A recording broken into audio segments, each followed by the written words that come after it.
So we're starting the Hettleman Talks with, it's the first event of our pan-campus university research week. We've been doing this in the past. It's been focused on undergraduate research week. And last year, the college and the rest of the campus got together and decided we should really celebrate what goes on across campus in terms of research. And so we have several events that we are planning this week, and the Hettleman Award Talks are the first event. But on Wednesday at 5 p.m. at Memorial Hall, NASA astronaut and UNC double alumna Zena Cartman is going to be sharing her journey from an undergraduate to graduate student researcher here at Carolina, and now training for NASA spaceflight. And I really recommend everyone to come to her presentation. It's going to be very fascinating. And then on Thursday, we're hosting a NASA Day. And it's a full day of workshops with all kinds of NASA program managers and directors of various divisions. And the goal is to expose our faculty in terms of what are the funding opportunities for work that the agency will be interested in, and also to interact with our undergraduate students to talk about a pathway that could lead to the kind of career that Zena Cartman has pursued. So there are many events throughout the week in different schools, and they're all posted on our website, researchweek.unc.edu. And there you can see the various events that are occurring in some of the different schools. So this is a big deal for us, and to really recognize the importance of research at Carolina. And it's one of the major pillars of what we do here. So if we move on now to the Hellman Prize, it was established in 1986, and it was endowed by Phillip and Ruth Hettleman. The Hellman Prize is the most prestigious award that's offered by UNC Chapel Hill for research, scholarship, and artistic achievement, and it's focused on our younger faculty, which I think is really cool and a very important thing to do. And those that are eligible are second-term assistant professors and any associate professor that hasn't been in rank longer than 3 years from being promoted to be eligible for the award. Just a little background, Phillip Hettleman was a New York investment banker. Of course, that's how he made his money. But he was a member of UNC's class of 1921. And he came to UNC on a scholarship, and he never forgot that he would not have gone to college without that scholarship. And so as he progressed in his career, he really wanted to give back to the university and help younger faculty moving on. So after he graduated, he earned a master's at Columbia University, and from there he went into the financial industry, and he formed his own firm called Hettleman and Company, and he became a member of the New York Stock Exchange in 1938. And then in 1975, he became a limited member of the First Manhattan Company and continued to serve as a senior partner in Hettleman and Company. Phillip Hettleman married Ruth McGregor Rea, and she graduated from Columbia University. Phillip passed away in May 1986, and Ruth in 2001. And so tonight, what's really important is that we are honoring their memories by honoring our younger faculty. And as I mentioned to some of you, we've kind of changed the format of the Hettleman lectures. It used to be they would get 15-minute talks, 2 on one day, 2 on the other day. But we found that not very many people would come except in own departments. And what we wanted to try to do is make it more exciting. And so we thought having shorter TED-type talks would be a good way to go, where all 4 would present at the same time and then do a reception. We did that last year, and it turned out to be very exciting and useful. The 4 Hettleman Award winners developed a group that carried through during the year, and we expect these 4 to be the same going forward. Okay, so I'm going to introduce each of the winners one at a time. They will come up and give their talk, and I'm going to do this in alphabetical order. So we're going to start with Ruthenbergen Burkinton. He's an associate professor in Asian studies in the college. And what he's done is to merge traditional scholarly methods with digital resources and data mining techniques, which is very relevant today. And he conducted research on early China and other traditions. His research has garnered him strong international reputation, which was emphasized by the popularity of his first book, entitled The Emergence of Civilization Consciousness in Early China, History Word by Word. That was published in 2018. And what he did in this publication was to adopt interdisciplinary theories to track lexical changes in word meanings. And that extends from ancient China to modern culture. Ufa graduated or earned his doctorate from the University of Michigan in Ann Arbor in Asian languages and culture. In addition, he also holds a doctorate and a master's in linguistics and another master's in East Asian languages that he earned from the University of Southern California. So, Ufa, congratulations and welcome.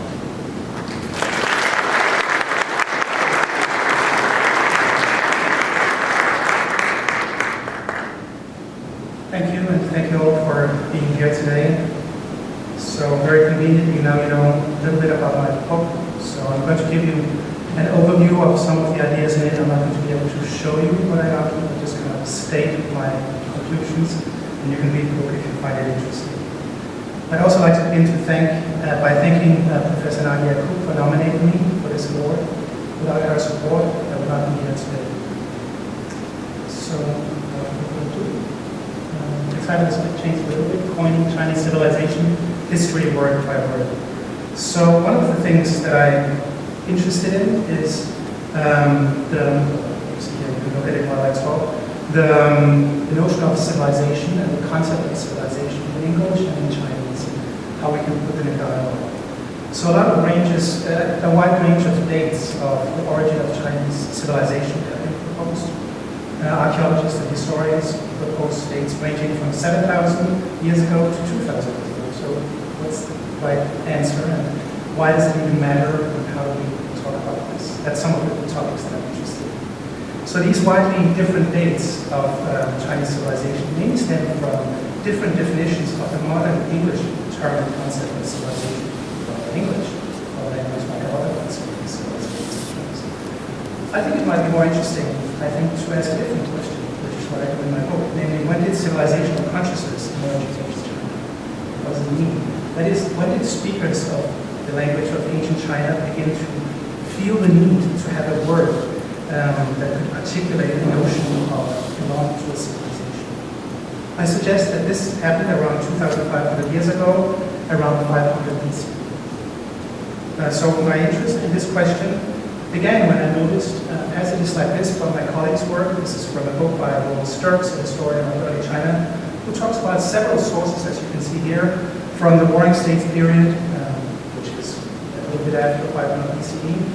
They account how sages from antiquity engaged in acts of cultural creation or revealed feats of civilizing custom. potentiality, civilization brought a change in the habitat of both the living and the dead, writes Sturz. And he seems to assume that the authors of these ancient Chinese narratives had a concept of civilization in their own language. This made me want to figure out which words were used to articulate this concept, and if there was a single word which would mean something like somewhat akin to civilization in the old Chinese language. To answer this question, of course, I have to establish the hermeneutic dialogue with English words since I'm writing in English. So I began to map the different meanings of the English word civilization and trace their chronologies using databases and methods of digital humanities. Doing this provided me with a framework for how to use changes in word meanings to trace epistemic changes in worldview and thought, and how to link such changes to social political developments. This is the approach that I call history word by word. So let's look at a social historical context for the coining. The coining of a word is when you make a word or invent a word. So the English word civilization didn't exist before 1760s. It was coined at about that time. Before that, you couldn't say Chinese civilization. You had to say something else. So that's what I'm interested in how that makes a watershed in European civilizational consciousness once you can articulate this term. There is a social political context which are basically the historical developments from the 16th to the 19th century that eventually led to the formation of nation states. These developments included, as I said here very briefly, the increasing bureaucratization of government administration, which led to a shift from charismatic bureaucracy from charismatic power to bureaucratic authority, to use some of the terms of Weber's theory. A group of professional political thinkers then emerged whose task it was to rethink the relationship between state and individual. And these masters of statecraft, I argue, were the people who eventually coined the word civilization, and also relying on other people's research here. So here is an example of one of the very first instances of the word civilization in English language. If all mankind arrived at an equal or even tolerable degree of civilization, what would it signify? Where one was born, or what particular district one became a citizen. So the semantic structure, this is what I do as a linguist, I guess, who's approaching intellectual history, mapping the semantic structure of the universal concept of civilization. Here you see how I propose it.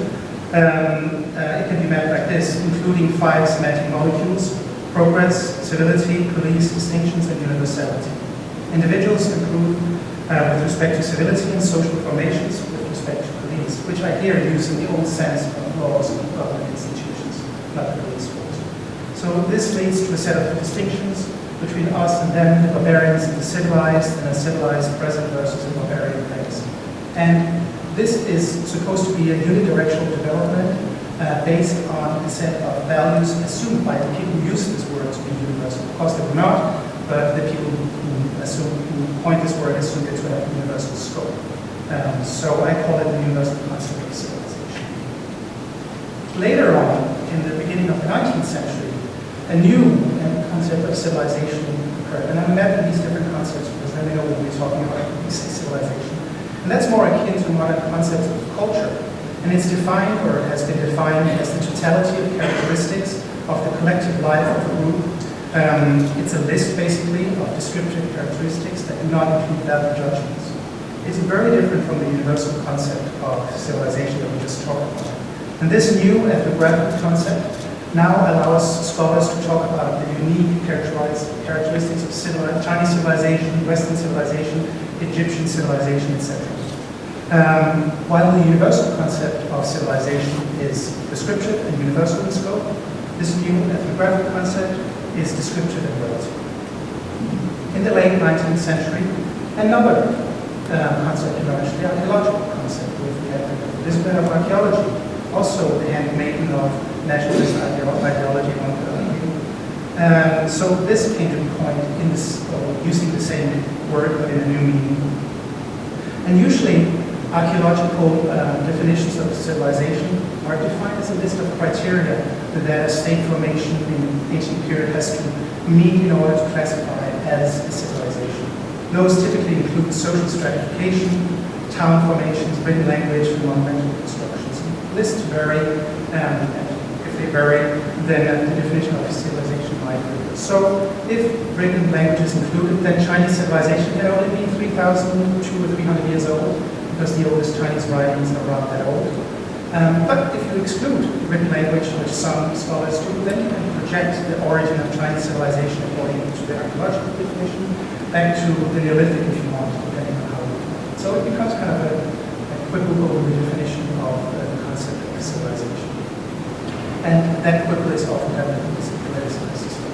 So here I just summarized this table very briefly, kind of the coining of the word civilization, and which I see to be the point where civilization consciousness in modern Europe was crystallized in the middle of the 18th century with the advent of the universal concept of civilization. And then later on, also informed by other concepts, which I will now focus on so much.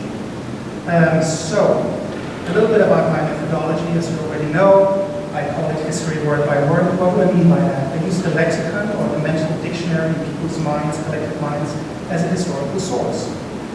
So I use lexical semantic changes in word meanings, which I see to reflect and inform changes in worldview in collective consciousness. And how can I do this kind of research? It's difficult to do if you have to read everything that's written in a certain period, but digital humanities, big databases, and research using text mining strategies allows us to do this kind of research, tracing the meanings of words and using them as sources.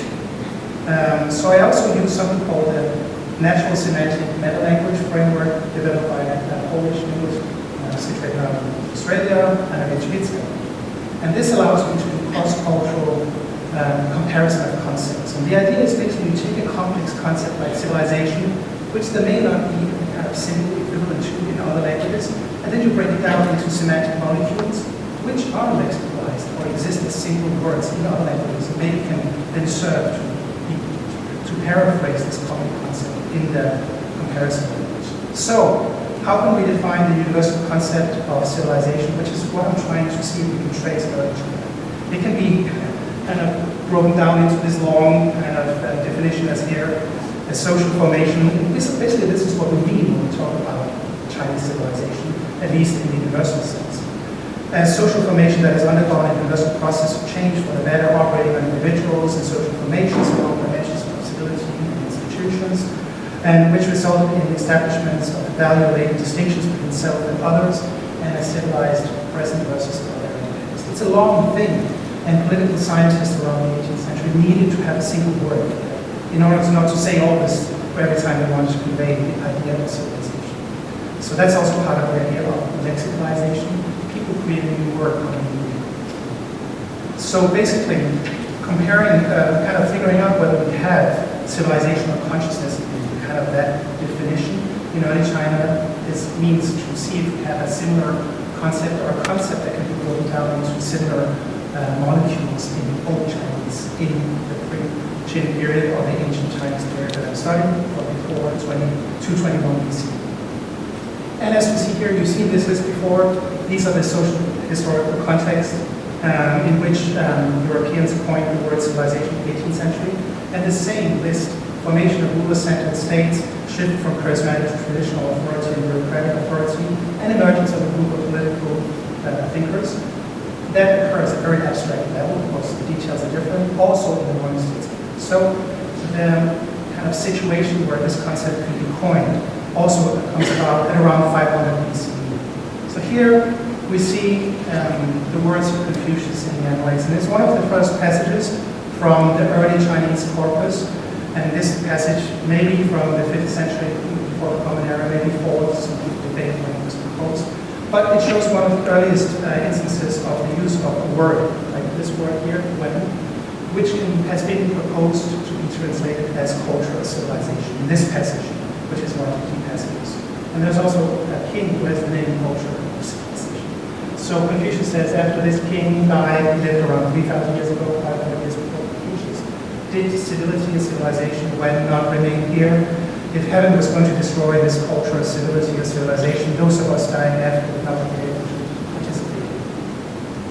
So I'm looking at the semantic, basically, evolution of this word when to define, to look at patterns in the corpus, using text mining techniques, to see how the word started to have, like a long time ago, the basic meaning of pattern, more than 1,000 years BCE, And then from that derived things that are decorated, the pattern you put on an object and it's decorated, and decorated objects are beautiful compared to plain ones. So you have this derivation, which is typical in many languages, going from concrete to abstract. So that's a typical pattern of lexicalization that occurs in university languages. And then you go from beautiful, here's the crucial step around 500. This is where I contribute a little bit. I think this theory that it happened at this time, so civilizational consciousness emerged with the point of this word in this term.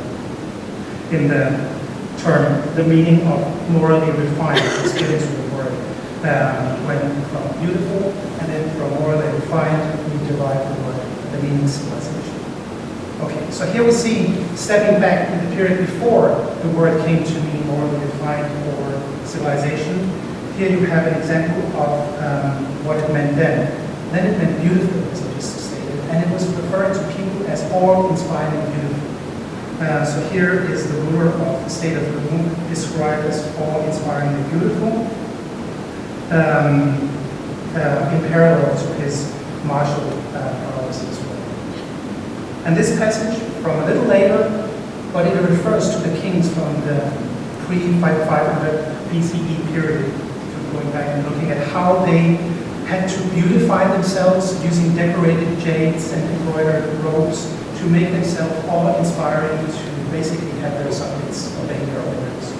So this was an early pre-civilization meaning of the word ready. Now, the new post-500 BCE meanings that arrived with Confucius are illustrated here in the text from the 3rd century, which will continue later on as well. This is a text that illustrated very clearly, where it talks about the noble man who is respectful, reverent, attentive, cautious, but still generous. Indeed, here you have the definition of the term. This is what is called being utmost civil, or having civility, having these patterns of civility. And you can go and take this notion of civility and then extend it to state formations. People are civil, but what about a civil state formation? It has civility or civilization. So here you have a passage from the Analects where the word red is used in meaning civilization. The master said, as for the Zhou dynasty, 2000 BC to around 2200 BC, when viewed on the background of the two Poseidon dynasties, how splendid its civilization. I follow the ways of the Zhou. So here you have an example of the use of the word red in this meaning. So just to summarize, so crudely, the main kind of period that I'm looking at is before or after 500 BCE, and there's this big shift from the word when meaning beautiful applied to people at the top of the social hierarchy, the nobility who decorate themselves to basically show they're members of their aristocratic clans, and it was prerogative of hereditary nobility. Then later on, with Confucius, he changed the meaning completely and introduces when in the meaning morally perfected to refer to the people at the top of the moral hierarchy, and therefore also by extension civility and civilization. It's a little bit similar, let's say, to the Greek word because you can see some parallels to the change from the Bronze Age into the Classical period, where you have this word that meant beautiful in the Homeric epics in the pre-500 BCE period, in the warrior aristocracy of Homeric heroes. And heroes could be judged by their appearance to be beautiful. You were a man of imposing aristocratic appearance. Then later on, by Plato, the same word also came to mean morally good and the definition of philosophical concept of goodness. So there is a parallel here, which I can go into.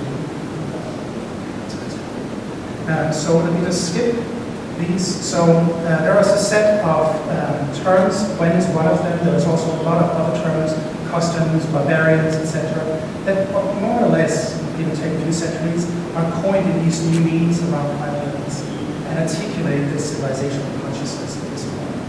And you have this sociological, social-historical context of switch from centralized states to bureaucratic states, and the switch from charismatic power to bureaucratic authority. I would also just end by the remark that this is not just relevant for ancient Chinese history. Leaders today in China are trying to redefine national identity in the post-Mao era by looking back at the ancient past and anchoring the modern Chinese nation in the ancient past, going back to this concept. So I'll end here because that's a topic of a future. Thank you very much.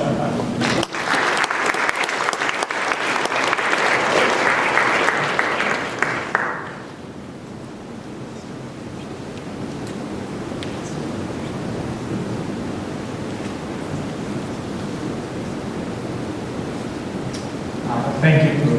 What we're going to do is hold questions, and at the reception afterwards, I really encourage you to interact with our speakers. So our next speaker is Kavita Singh Getchi, and she's an associate professor in maternal and child health in the School of Public Health. Kavita is a globally recognized leader in the field of maternal and child health. She seeks to improve the health and well-being of vulnerable populations of women and children, and much of her work is focused on reaching these populations with interventions and evaluating national efforts to improve maternal and child health. She has several publications on the influence of gender inequality and women's economy on health outcomes. She's also explored the role of poverty reduction in child health outcomes and the efforts required to reach stigmatized groups needing HIV interventions. Her evaluations take mixed methods of approach and are designed to inform programs, policies, and ongoing management. Kavita received her doctorate in population dynamics from Johns Hopkins in the School of Public Health. She holds a master's in medicine and health sciences from George Washington University and a bachelor's in biology from Cornell University.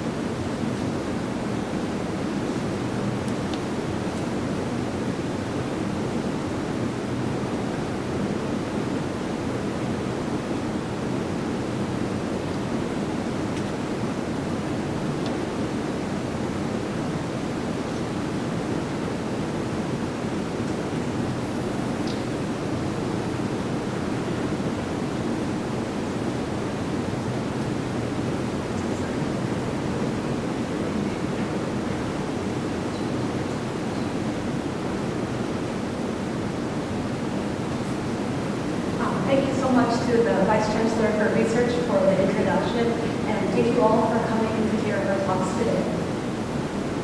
So my topic is maternal and child health as a human rights perspective. I've always seen a focus on mothers and children as a human rights issue.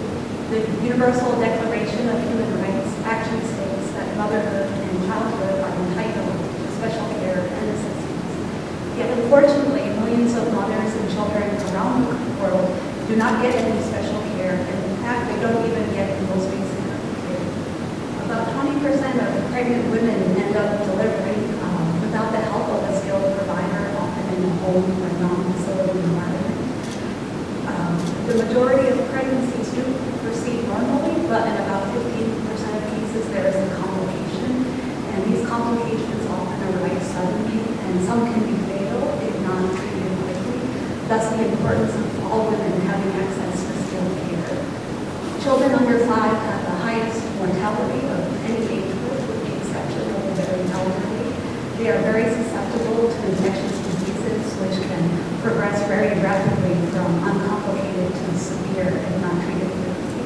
They are also susceptible to undernutrition and dependent on other people to take care of them and to advocate for them. Globally, we estimate that there are nearly 300,000 maternal deaths around the world, and there are over 5 million deaths to children under 5. Within the deaths to children under 5, 2.5 million, or 47%, actually occur in the very first month of life. So that very first month of life is a very vulnerable and risky period for many individuals. The majority of these deaths are occurring in low and middle income countries, with a high proportion occurring in sub-Saharan Africa and South Asia. And what is most tragic is that the majority of these deaths could have been prevented So it's not that we don't know how to save these lives. It's often that these women and children are not able to access potentially life-saving interventions. There are many reasons for this lack of access, including poverty, distance to health facilities, barriers in terms of transport. There are also issues of conflict and marginalization. Lack of women's empowerment is also an issue. In other cases, care is sought, but the quality of care, the quality of health care is too poor to be helpful. So I'm just going to focus on two of my main areas of research. The first is on evaluating national programs focused on maternal and child health. I've taken a real interest in looking at programs that are driven by countries, looking at local solutions to improving health for their mothers and children. And the second area of work is my interest in documenting and assessing low-cost, low-tech interventions for newborns that can work in low-resource environments. So in terms of evaluating national programs, I had the opportunity to evaluate a project called Project Thrive in Ghana. I worked with several colleagues from the Hellman Project. Also working on a similar ongoing project in Ethiopia. And talk about these two projects together because both of them take a quality improvement approach to assessing barriers in terms of health facilities providing high quality care. And they also take a quality improvement approach in thinking about how to increase the community's ability to access care. So in these projects, quality improvement teams form at the level of the health facility or the level of sub-district. They come together to identify these barriers, and then they use what are called planned study-act cycles, as in the figure above, where they test out a specific intervention. They call them change ideas. So these interventions are all locally driven, low-cost interventions. They implement that change idea and they study it over time by looking at the data from that health facility to see if it's leading to improved outcomes. Some examples of these simple change ideas are midwives giving their phone numbers to pregnant women so that if she goes into labor and can't get to the facility, the midwife might be able to arrange transport for her. Another change idea was having midwives use cartographs, which are a simple tool to monitor the progress of labor. These cartographs alert midwives if labor is not progressing normally or quickly enough. And a third example is that in some hospitals, they started to triage sick children on the fly and give them priority for treatment. So this graphic is just showing a map of Ghana over time. And both the projects in Ghana and Ethiopia started with small pilot phases. So wave one here started with just 27 health facilities in northern Ghana. The project started in the north because the north has worse health outcomes than the southern part of the country. Then there was a massive scale up to the rest of the north, so you can see the increase in the target population from wave one to wave two.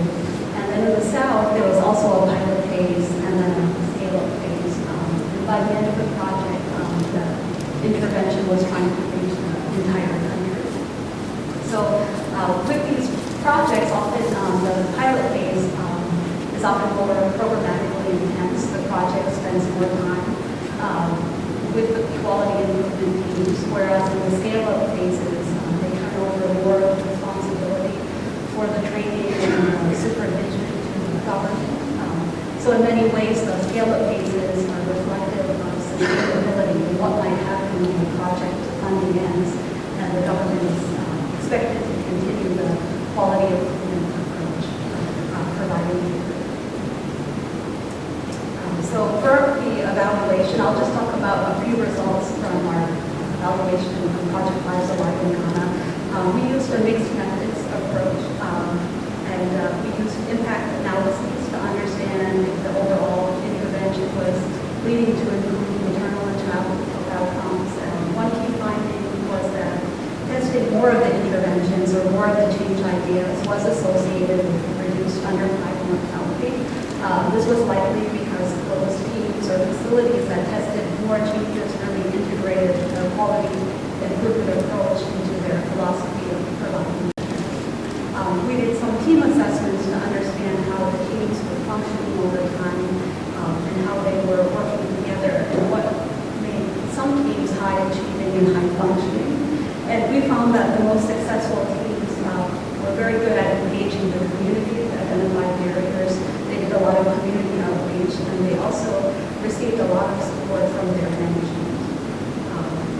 did some qualitative assessments to understand how mothers were reviewing and receiving, what were their perceptions of the care that they were receiving. And you can see from the quote above that respectful care was very important, and being treated in a respectful manner was very important. In terms of cost effectiveness, not surprisingly, we often found the scale-up phases were more cost effective than the pilot phases. They were reaching a far greater target population. I'll now turn and talk a little bit about my work on newborn health interventions. So, as I mentioned, we lose nearly 2.5 million newborns globally every year in the very first month of life. And even within the first month of life, the first week, and even the first day are particularly vulnerable. And some studies up to half of the newborn deaths occur on the very first day. And we often think of neonatal health as requiring a lot of technology, incubators, and highly skilled emerging colleges. But we also need interventions that can work in low resource settings where there is no electricity, no incubator, and no highly skilled emerging colleges.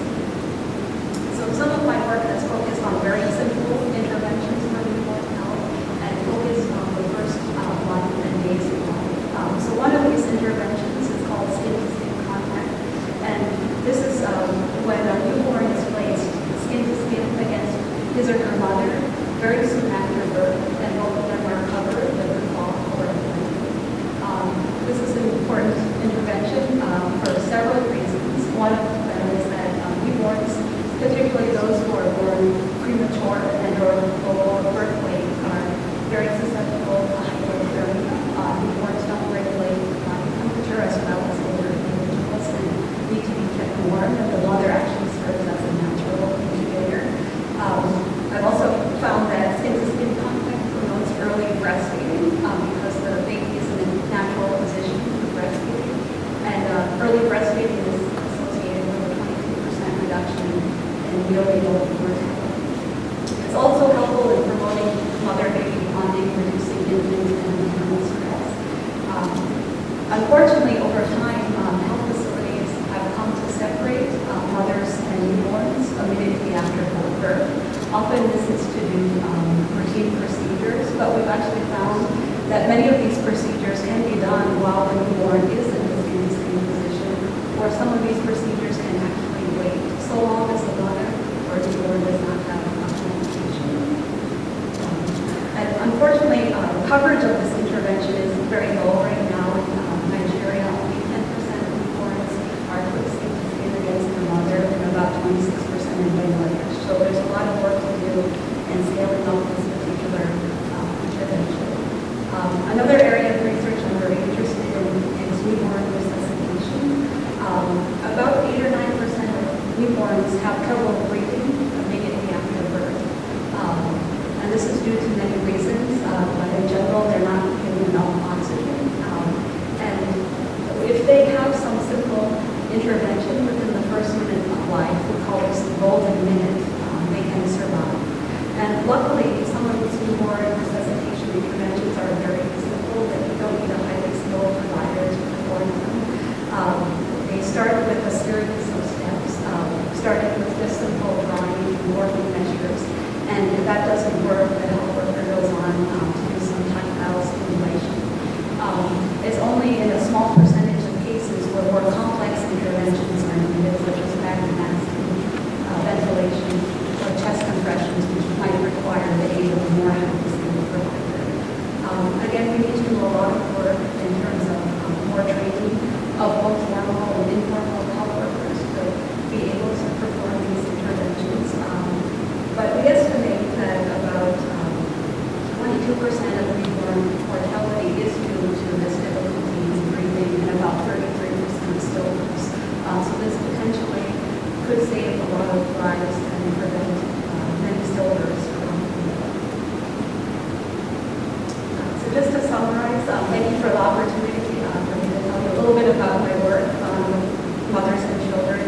I think it's very important to make sure all mothers and children have access to potentially life-saving interventions around the world. I want to thank several people and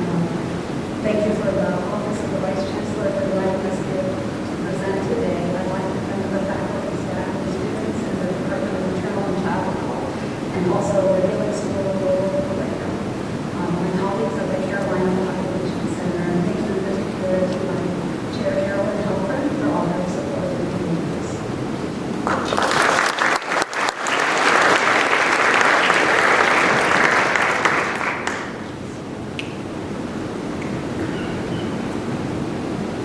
Okay, thanks, Lita. Our next speaker is one that's more close to home. I remember when she was being recruited to UNC. A lot of excitement about her coming and her work. And that's Lee Kwan. She's in the Department of Pathology and also Associate Director of the McAllister Heart Institute. Lee is conducting groundbreaking research with implications of basic mechanisms of cellular differentiation. Her work on regeneration and repairing injured heart includes using stem cell approaches to restore cardiac function following heart attacks. By seeking to understand the molecular basis of cardiac muscle cell function, her team is striving to improve efficiency and clinical applicability of cellular reprogramming in heart tissue. Lee holds a doctorate in molecular, cellular, and developmental biology from University of Michigan, and a bachelor's degree in biology from Brown University.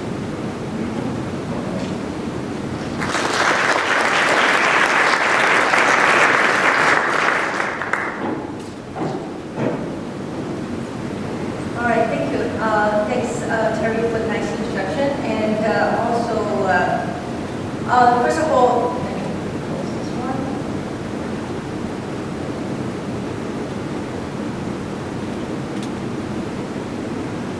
First of all, I want to really thank my department and also MHI leadership for nominating me, and also the Hettleman Prize committee for selecting me to be one of the winner. And also I want to congratulate the other three awardees, and especially Brad Wong, who is also my good friend and collaborator, for their remarkable scientific contribution and winning the prize as well. So today, I'm going to really share with you a series of stories about how I really grew up as a scientist on the journey looking for ways to mend a broken heart. Heart disease is actually the #1 killer for both men and women worldwide. And perhaps for every single cardiologist or cardiovascular researcher, our ultimate goal is perhaps to find a cure for heart disease, or at least relieve the symptom or pain from those broken-hearted patients, such as this poor baby suffering from the congenital heart defect, and also this adult heart attack patient suffering from the chest pain. My passion in heart is really kindled by this kind gentleman, Dr. Rolf Balmer, who used to be a neurobiologist at University of Michigan. And back to the 1980s, he was looking through thousands of fly embryos, trying to identify some regulator in the nervous system. Accidentally, he actually found a gene active in the heart. Instead of throwing it away, he pursued with full curiosity, even generate commuted embryos that have this gene. They do not have a heart. So he named this gene T-Man, following the Wizard of Oz character that also has a heart. Soon after he discovered this gene, researchers also identified the human corresponding gene, actually called NKX2.5. And importantly, they find out mutation of this gene not only cause human congenital heart defects, but also adult conduction defects, such as Eileen-Peoples family, where 12 people spanning from 5 generations all have heart defects. Eileen, who lost her mom, younger brother, and her own son, said, "We always knew there was something in our makeup that was wrong." So they are a T-Man mutation family. So Eileen's family is really convinced and impressed the importance of basic science using the simple life form, such as life. So the Wall Street Journal actually made a series of reports of this story, and I was really fascinated as a 20 years old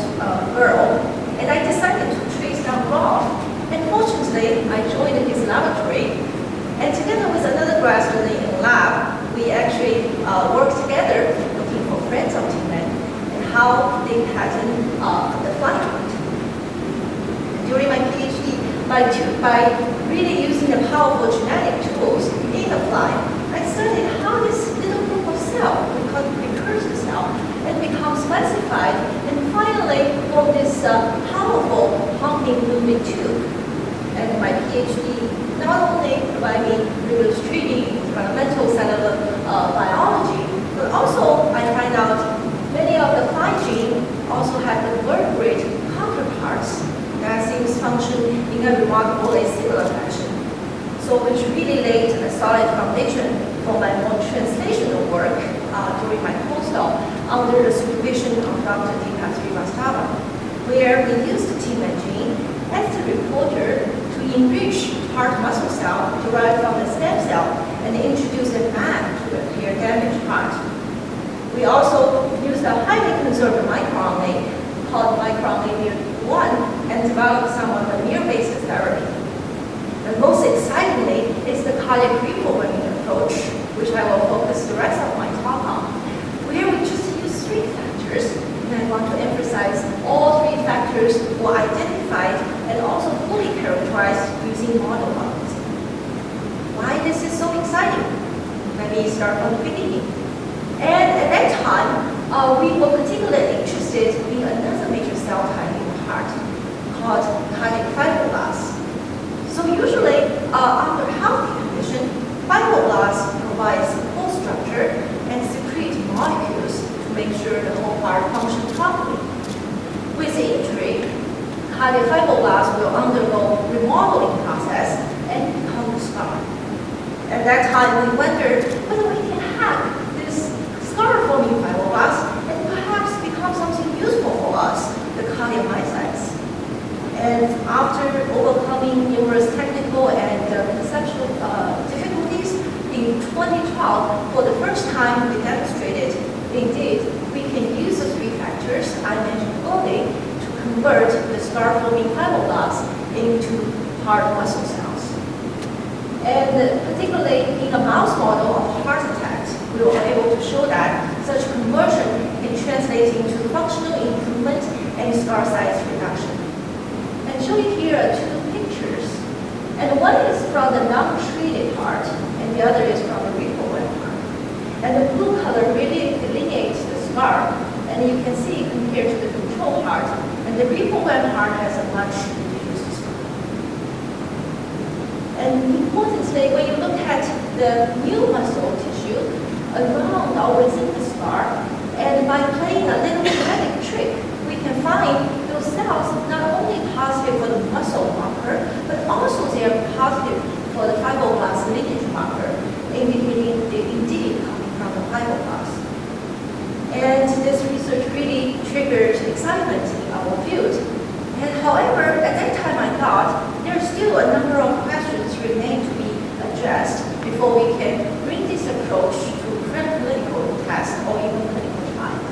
So that including how to really improve the efficiency, purity, and yield of the induced heart muscle cell, and how to make this conversion as precise, safe, simple as possible, and also how to minimize the side effects. And with the excitement and also the number of questions, I started my own laboratory at this beautiful university. And during the early years, and we still focus on understanding the biology of cardiac reprogramming, by really understand what's the role each reprogramming factor plays, and what's the dosage requirement, and perhaps the time when we need to introduce each factors, we actually perfect the recipe of the reprogramming cocktail. And also we study the regulatory pathways by which that actually regulates the cardiac reprogramming, and therefore we also fine-tune the process. Through all this effort, we improve the efficiency and the yield of the reprogrammed heart muscle cell, and also we simplified and streamlined the conversion process. So our research at that time again gained international attention. However, I stressed again the importance of using basic science and the power of it for the advancement of translational efforts. So now you might think,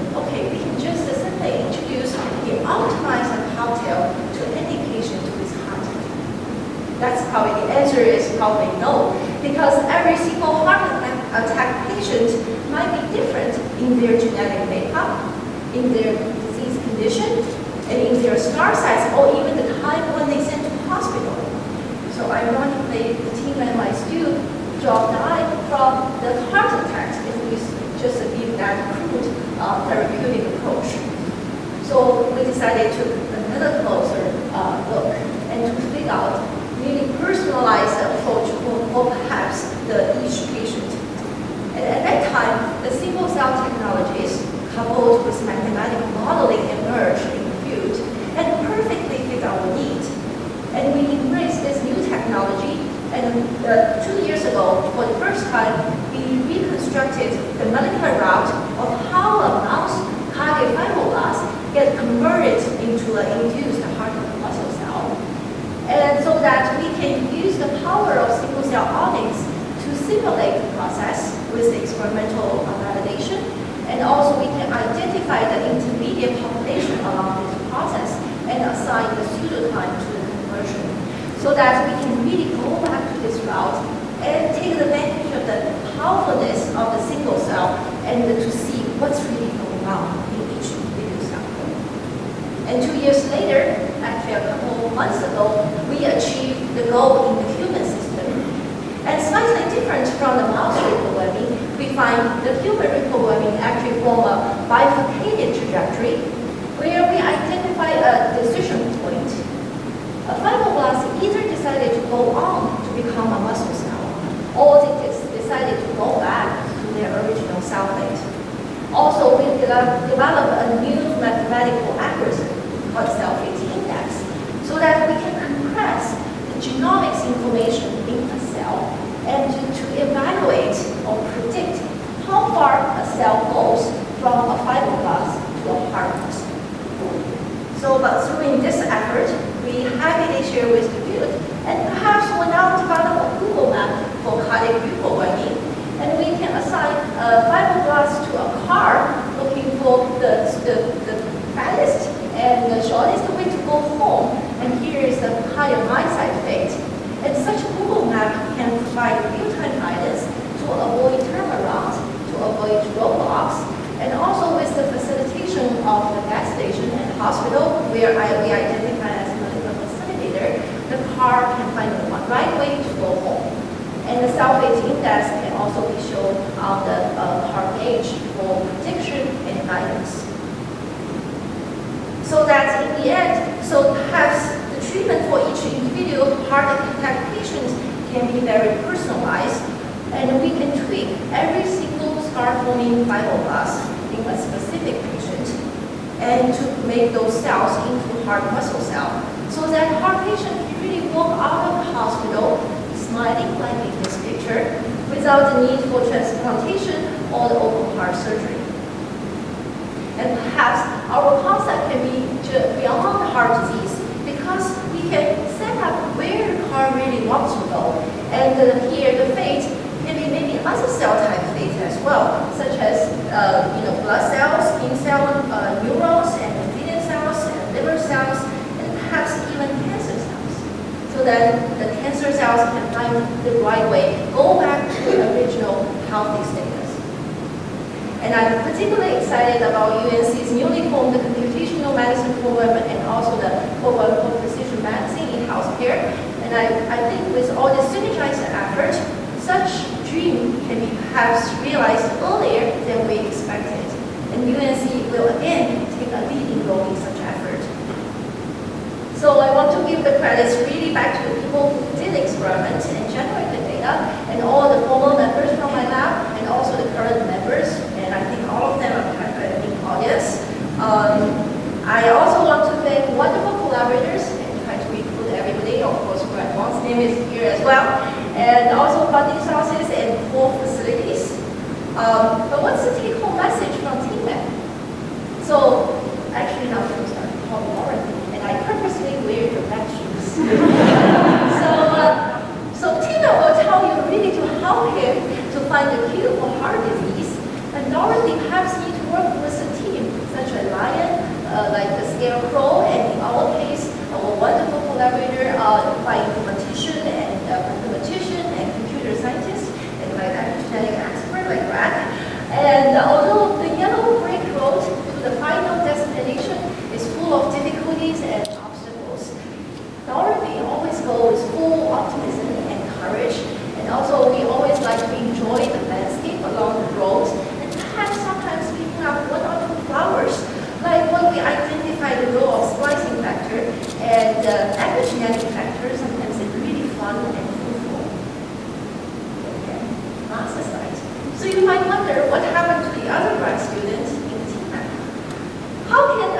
story of making a broken heart not end with something romantic. So Dorothy married to that grad student, and they live happily ever after. Thank you.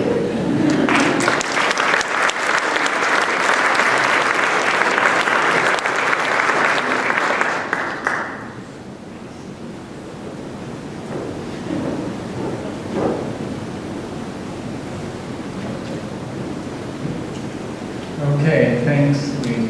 That was great. So our last speaker, I also remember the recruitment of Greg to UNC.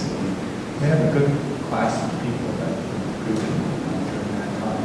Greg is an associate professor in biochemistry and biophysics. He's also a member of the Hamburger Cancer Center.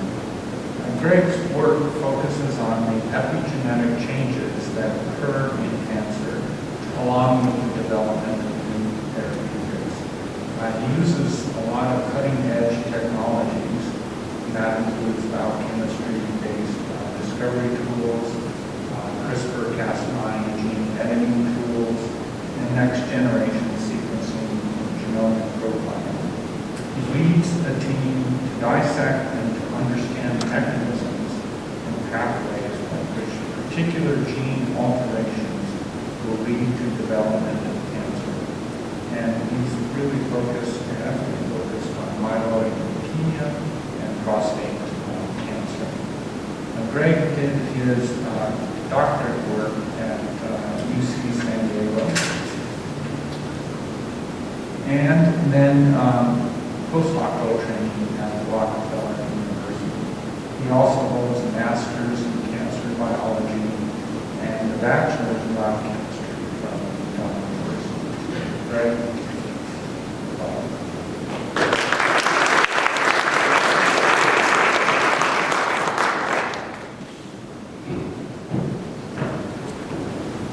Thank you, Terry, for this very nice introduction.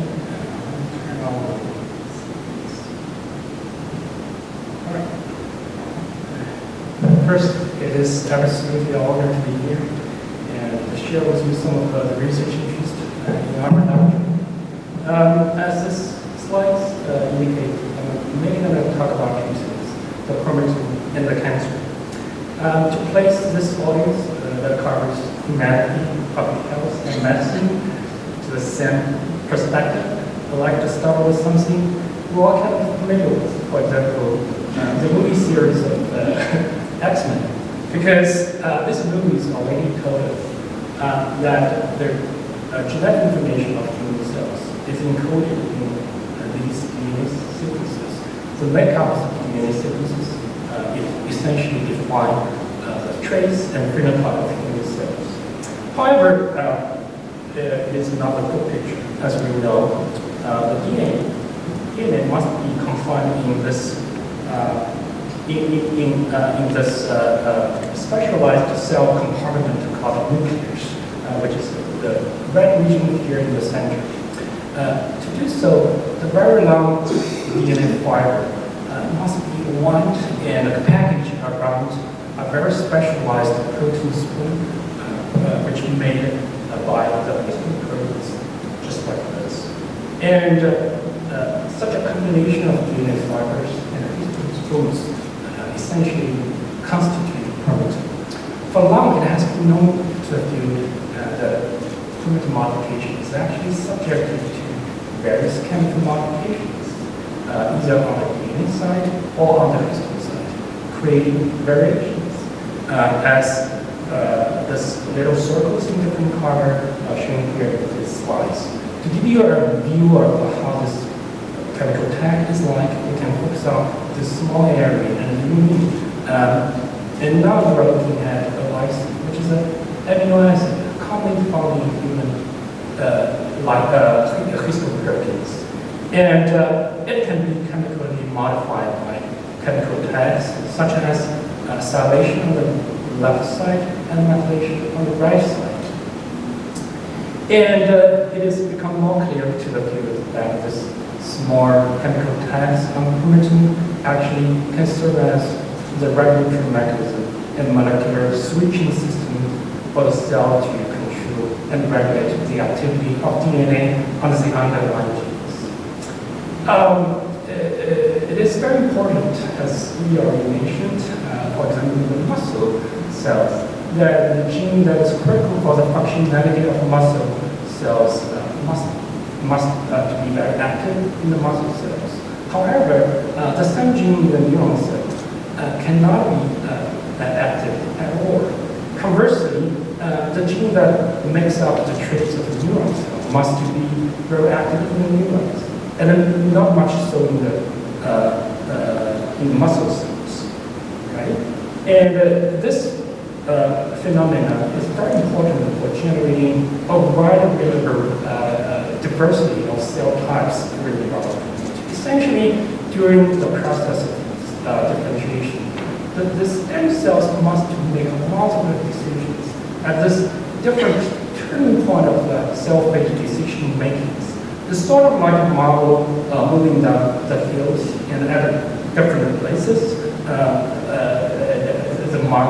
The model makes different turns, and in doing so, a wide range of different cell types can be produced. And we believe the chromatin and the embedded tagging system are very important for the cell to make this kind of choice or decision-making processes. So part of the research interest of mine has been devoted to understanding this molecular switching system that is related to the chemical tagging system on the chromatin. For example, as a trainee, I have studied a class of enzymes that can add a particular modification to histoproteins, and some other people in the field have found that this process can be reversed with different cell enzymes.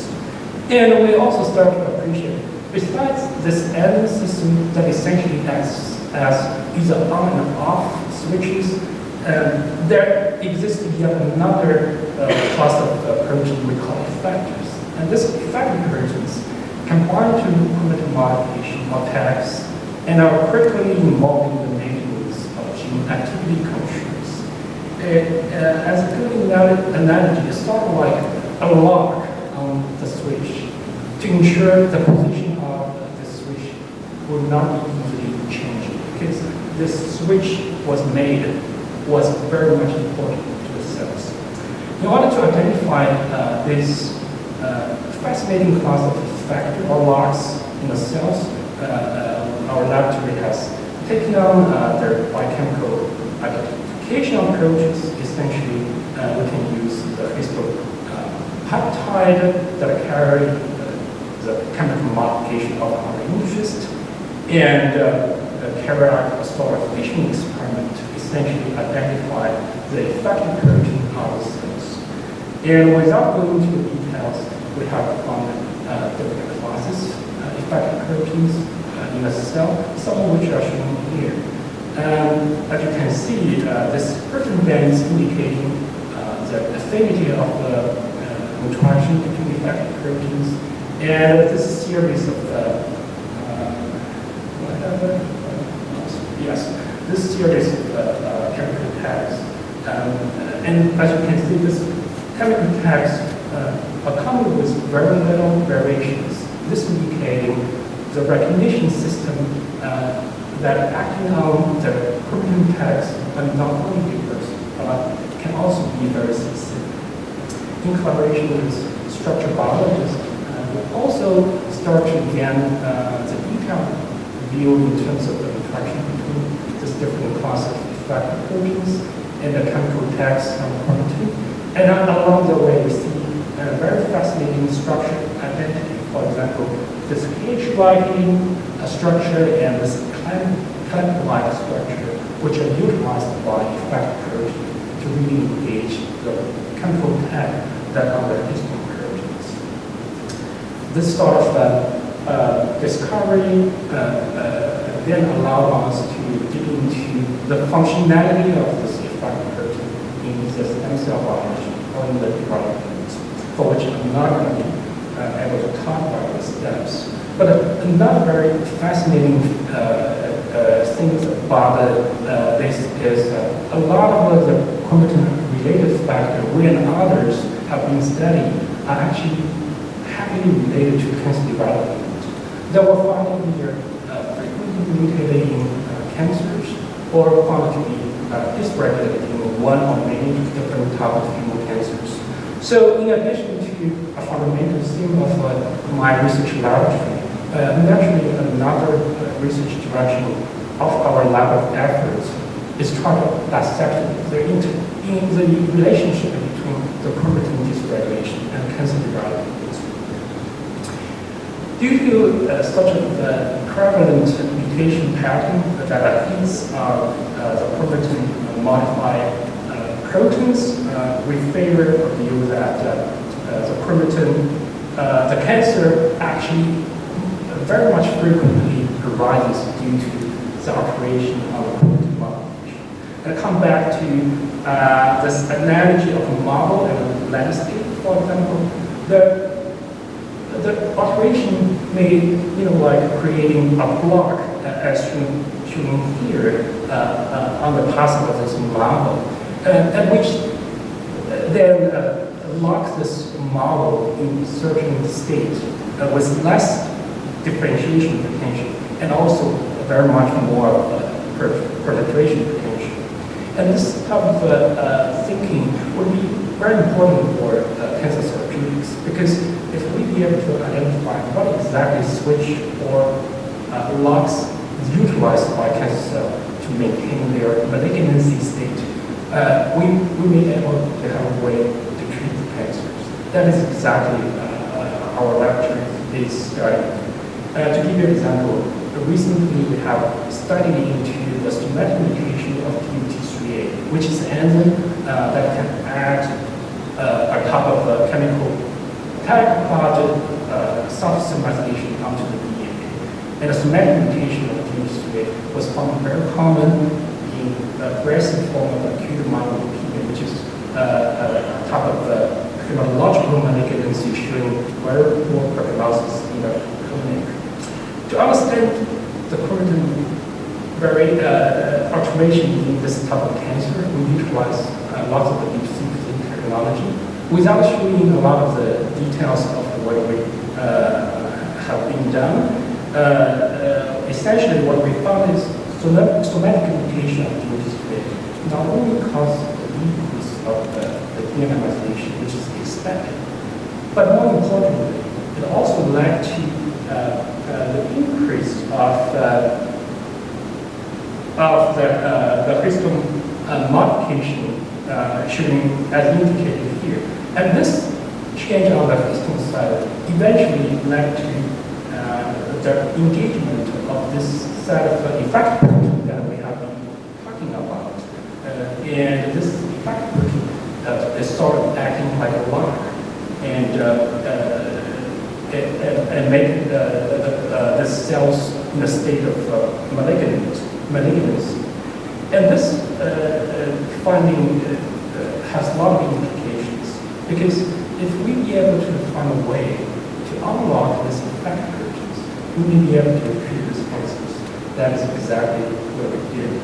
We utilized our chemical inhibitor, as shown here in this red circles, which is developed by other people, can unlock this effector proteins. And to our excitement, after the treatment, we found all these tumor cells now very much become differentiated ones, which is considered to be normal and not cancer cells. So I'd like to use this cover of this book to give you a summary. We're really at a very exciting stage of discovery for chromatin biology. And admittedly, cancer is a very much complicated disease. And to some, it is deemed as the king of all malady. Probably heart disease is a queen. And fighting with cancer and heart disease has been very challenging and has been very difficult. But I believe with the effort maybe from the protein field, cancer field, and many other fields, and someday we'll be able to find a way to at least control and even cure this very terrible human disease. And if not all human cancer types, at least a good portion of the certain subtype. With that, I'd like to make some brief acknowledgements. Have been very fortunate to work with a set of very talented training alumni, and it has been a great privilege to work with this group of collaborators, either on campus or outside the UAC, and some of them are actually here in the audience.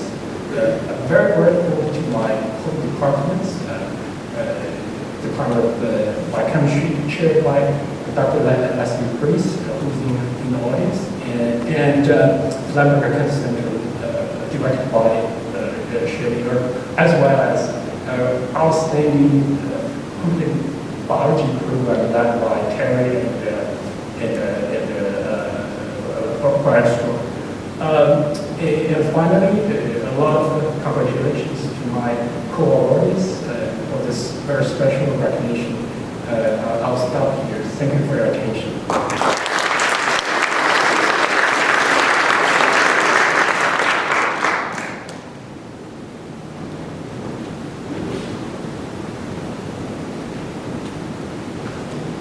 Okay, let's thank the 2019 Hettleman faculty for their